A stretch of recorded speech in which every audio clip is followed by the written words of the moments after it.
सभी को नमस्कार। विश्व हिंदी दिवस की सभी को हार्दिक शुभकामनाएं।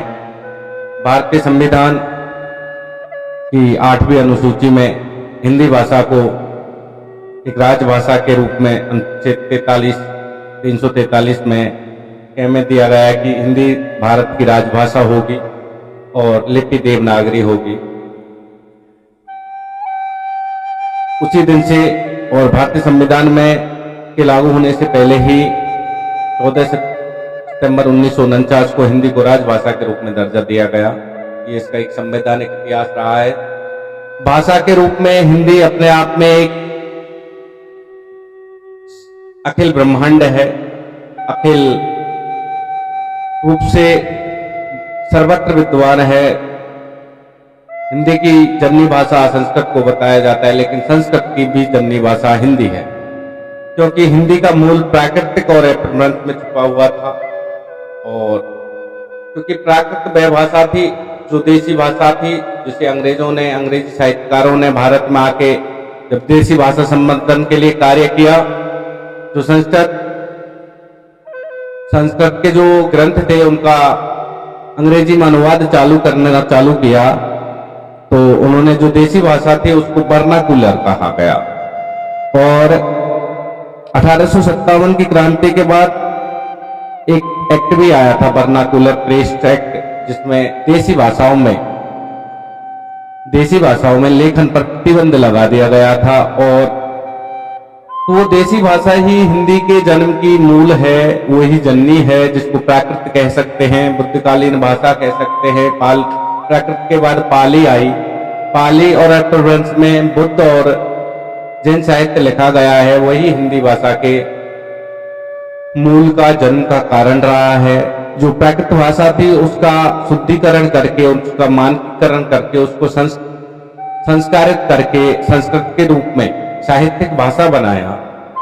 और आज भी देसी भाषा में बहुत सा साहित्य लिखा जाता है जो पटल पे नहीं आ पाता है। हमारे लोकगीत, हमारे देवी देवताओं के गीत, उत्तर भारत में हर जाति, हर धर्म, हर संप्रदाय, हर क्षेत्र विशेष में अलग अलग तरह के देसी भाषाओं में जो गीत गाए जाते हैं, ऐसे ही गीत थे आला, जो परमाल रासो है। और परमाल रासो में का जो आला खंड है, आला उदल की जो कथा है, वो बुंदेली भाषा में एक अनुपम साहित्य है। इधर उत्तर भारत में जब में हम आते हैं तो उत्तर भारत में खासकर राजस्थान, पूर्वी राजस्थान में पद, हरि कीर्तन, कन्हैया, सुड्डा, ये सब देसी भाषाओं में रचे गए लौकिक गीत हैं। और ये कहीं न कहीं प्राचीन जो भाषा थी हमारी जो मूल भाषा थी उससे संबंधित है। हमारी भाषाएं नहीं बदली। और कहा भी जाता है कि भाषा विकास की यात्रा बड़ी दुर्गम सी है।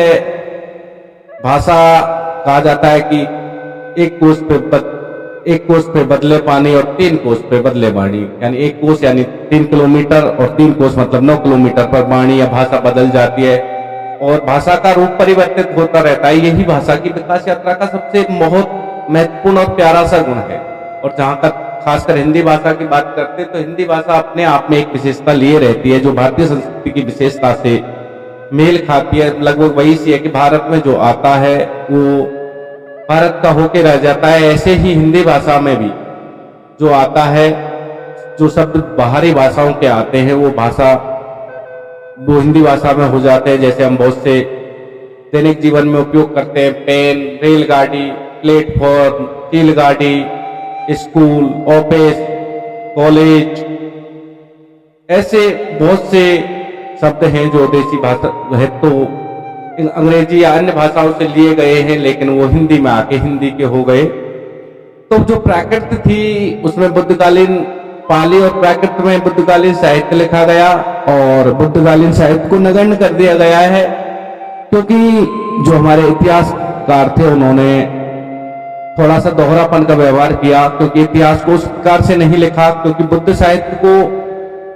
बुद्ध धर्म भारत की जड़ में था, भारत में जन्म हुआ। बुद्धकालीन जो भाषा थी, उस समय की जो भाषा थी, जो प्राकृत थी, पाली थी, उसी में जो साहित्य लिखा गया, त्रिपिटक, धम्मपिटक, अभिधम्मपिटक, और बुद्ध की नीतियां, बहुत सारी बुद्ध के ऊपर जो जितना साहित्य लिखा गया है भारत में नहीं होके वे तिब्बत और अन्य में है, जिसमें बुद्ध साहित्य को सामने लाने का जो श्रेय जाता है तो वो महापंडित राहुल सांस्कृत्यायन को जाता है। वो सनातन हिंदू धर्म में जन्म लेते हैं, उसके बाद वो अपना नाम बदलते हैं, वैद्यनाथ उनका नाम होता है और जो मूल नाम होता है, और वो उसके बाद बुद्ध साहित्य को पढ़ते हैं, बुद्ध के बारे में जानने के लिए अपना नाम बदल लेते हैं तिब्बत की ओर, तिब्बत में, और बहुत सी यात्राएं वो करते हैं। और जितना भी बुद्ध साहित्य हमारे सामने आ पाता है, जितना भी हम बुद्ध के बारे में जान पा रहे हैं, बुद्ध साहित्य के बारे में जान पा रहे हैं, उसमें 60% योगदान महापंडित राहुल सांस्कृत्यायन का रहा है। राहुल सांस्कृत्यायन से पहले भी बहुत से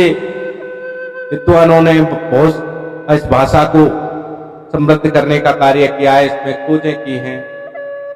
सबसे पहले जब भारत में अंग्रेजों का राज्य था और धीरे धीरे अंग्रेजों को भारतीय साहित्य रचनाओं पर को पढ़ने के लिए, भारतीयों को जानने के लिए, यहाँ की संस्कृति को जानने के लिए, जो यहाँ की देशी रचनाएं थी, जो यहाँ के चाहे जगनिक की रचनाएं हो या परमाल की रासो हो या जगनिक का आलाखंड हो, सारे ही देसी बुंदेली भाषा में जो आलाखंड है वो अपने आप में अमूल्य निधि है और पीर रस का एक बहुत अच्छा ग्रंथ है और वो देसी भाषा में गाँव में गाया गया है। ऐसे ही हमारे यहाँ पूर्वी राजस्थान में भारी कीर्तन पद, बहुत सारे हमारे देवी देवताओं के गीत, राम जी के गीत, हमारे लौकिक गीत, सारे ही के सारे, लेकिन उनको पटल पे लाया ही नहीं गया क्योंकि उनको उस लेखन में दिया ही नहीं गया, उनको एकदम से काट दिया गया, हाशिए पर रख दिया गया। जबकि उत्तर भारत का जो हिंदी का लेखन था वो एक भाषा विशेष में न होकर बहुत सी भाषाओं में अपने आप में एक संबद्ध था और यहाँ की देसी भाषाओं ने मिलकर हिंदी को समृद्ध किया। ब्रज भाषा खासकर हिंदी के मूल में रही है और ब्रज भाषा से धीरे धीरे हिंदी की ओर बढ़े। जब 1850 में हिंदी के पिता में भारतेंदु हरिश्चंद्र, जिनको हिंदी का जनक पिता में कहा जाता है, अग्रणीय सोच वाला कहा जाता है, उन्होंने 1873 में कहा था कि हिंदी नई चाल में ढली, अपने स्वरूप में आई। उसी समय 1883 में देवीनंदन खत्री द्वारा प्रथम बार चंद्रकांता उपन्यास लिखा गया, जिसको पढ़ने के लिए अंग्रेजों ने ही क्या भारतीयों ने हिंदी का जो मानक रूप था, जिस रूप में चंद्रकांता को लिखा गया था, उस रूप को पढ़ने के लिए लोगों ने हिंदी सीखना चालू की। ये वो समय था जब हिंदी धीरे धीरे हिंदी के इतिहास पे भी अंग्रेजों की दृष्टि गई।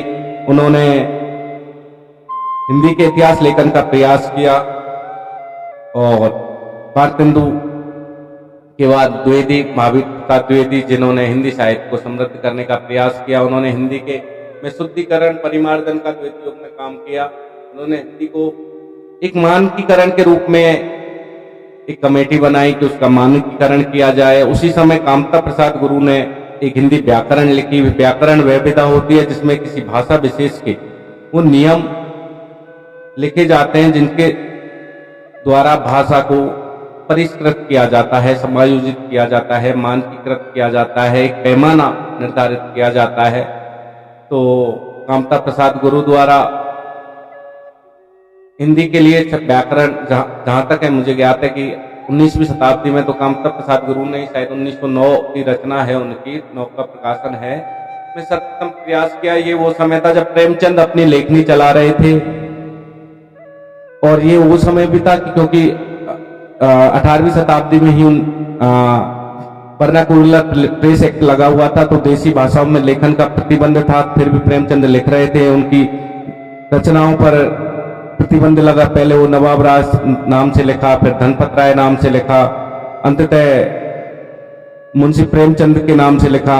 और 3 जो मूर्ति थी, लल्लू लाल कलकत्ता पोर्ट विलियम कॉलेज की जो 3 मूर्ति थी, जो लल्लू लाल, सदर मिश्र और ईसा अल्लाह खां, उनको कौन भूल सकता है। उन्होंने हिंदी गद्य साहित्य लेखन में या हिंदी साहित्य के मानकीकरण में या हिंदी साहित्य लेखन में बहुत योगदान दिया। द्वितीय युग में आते आते हिंदी अपने परिमार्जन रूप में आई, अपने परिष्कृत रूप में आई। उसके बाद छायावाद में हिंदी को एक लेखन का आत्मिक रूप में, जो वास्तविक लेखन की ओर मुड़े और प्राकृतिक रूप में से हिंदी को प्रकृति को आलम्बन बनाकर बहुत सी रचनाएं लिखी गई। महादेवी वर्मा हो, जयशंकर प्रसाद हो, सूर्यकांत त्रिपाठी निराला और प्रेमचंद, जहां तक बहुत सारे साहित्यकारों ने कामायनी, महादेव कामायनी से लेके गवन, गोदान, निराला की देसी भाषा में चौधरी चमार एक रचना है, विक्रय बल्लाहा सुर बल्लाहा एक रचना है निराला जी की, वो देसी भाषा यानी उनकी बंगाली भाषा में लिखी गई थी। तो देसी भाषा भी हिंदी भाषा के साथ साथ चल रही थी। ब्रज भाषा से हिंदी का धीरे धीरे जो रूप था वो निकल के आ रहा था। फिर छायावाद के बाद प्रगतिवाद, प्रयोगवाद, साठोत्तरी कविता, आधुनिक कविता, नई कविता, सब ने धीरे धीरे हिंदी के संवर्धन में ये विकास की जो क्रमिक यात्रा थी वो चलती आई। हिंदी का जो इतिहास हमें बताया गया, मैंने भी एक साहित्य का विद्यार्थी होने के नाते सन 1950 में जब भारत का गणतंत्र लागू हुआ, हिंदी के लिए हिंदी निदेशालय बना, केंद्र सरकार द्वारा बहुत सी योजनाएं चलाई गई, हिंदी को संवर्धन के लिए मानकीकरण किया गया और टंडन जो पुरुषोत्तम दास टंडन जी थे उनके द्वारा हिंदी भाषा के विकास के लिए मानकीकरण के लिए एक कमेटी बनाई गई और हिंदी का मानकीकरण किया गया।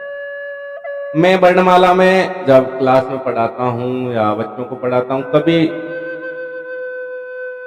44 या 44 वर्ण कभी नहीं बताता, क्योंकि हिंदी भाषा में स्वरों की संख्या 11 है, उसके बाद अयोग बाय है, फिर कैसे लेके ये तक संयुक्त वर्ण है। ऐसे ही भाषा के वर्णों का जो मानकीकरण किया गया, उनको रूप दिया गया, उनको नाम दिया गया। संयुक्ताक्षर है, छत्रज्ञ, ये संयुक्ताक्षर है। ऐसे ही भाषा धीरे धीरे अपने विकास में आई। हिंदी एक समृद्ध भाषा है। हिंदी में अवधि में तुलसी से लेके रसखान, रहीम, कबीर की भाषा को पचमेल की खींचड़िया, सतुक्कड़ी, मीरा की भाषा जो ब्रज भाषा में थी, राजस्थानी थी, लेकिन ब्रज भाषा का पुट अपने आप में मेरो मन का मैंने राम रतन धन पायो, राम रतन धन पायो शुद्ध साहित्यिक हिंदी है और उसमें ब्रज भाषा का पुट है। ऐसे ही भाषा धीरे धीरे अपने नए रूप में आई। सभी भाषाविदों ने भाषा के योगदान में एक महत्वपूर्ण योगदान दिया। हिंदी एक अपने आप में अमूल्य और धरोहर है, हमारी मातृभाषा है जिसमें अपने जीवन की पहली तोतली बानी बोली। ऐसी भाषा के लिए हम हमेशा आगे रहे, इस भाषा के संवर्धन विकास के लिए